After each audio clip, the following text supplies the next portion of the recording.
compartilhar uma reflexão que eu nunca compartilhei antes, se me permitem.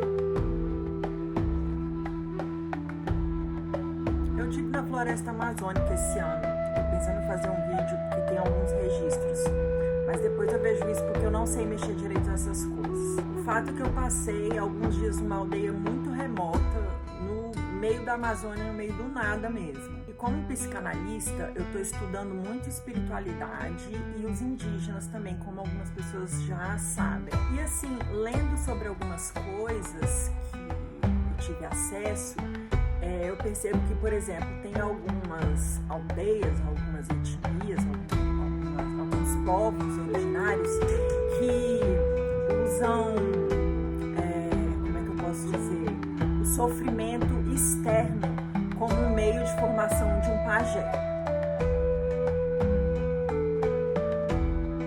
E aí,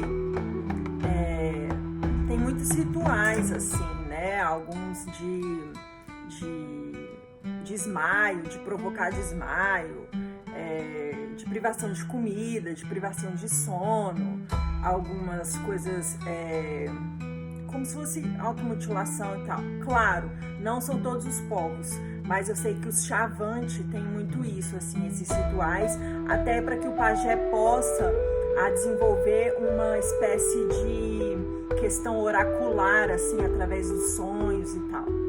Eu achei isso muito legal, porque eu fiquei pensando que as pessoas com transtorno mental também têm essas características ritualísticas, só que de dentro para fora, entendeu?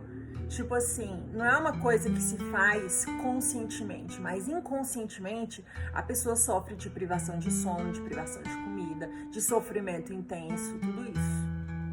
E assim, por conta da minha espiritualidade, todo o meu sofrimento foi transformado assim em sensibilidade espiritual, sabe? E eu fico pensando, se toda pessoa com transtorno mental pudesse fazer isso, transformar, ressignificar o sofrimento dela em alguma coisa mais sublime, assim, que ajudasse tanto ela mesma quanto a sociedade em termos espirituais. E quando eu falo espiritual, eu quero dizer amoroso, porque para mim espiritualidade e amorosidade são coisas simbióticas, sabe? Então assim, eu sempre falo que eu sou meu próprio pajé, sabe? Minha própria mãe de santo e tudo isso, porque na minha trajetória houve essa ressignificação espiritual. E eu gostaria de passar isso para as pessoas, para o máximo de pessoas que acharem isso relevante, assim, porque isso é muito legal. E se toda pessoa que tiver transtorno mental for um pajé enrustido, entendeu? Não acho que sofrimento em si leve alguém a ser melhor, porque se fosse assim a humanidade já estava super evoluída, porque muita gente sofre demais.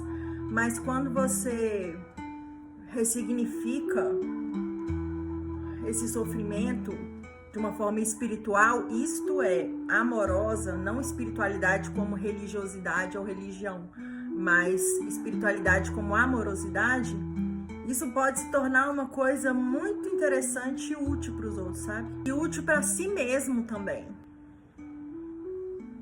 Enfim, reflexões.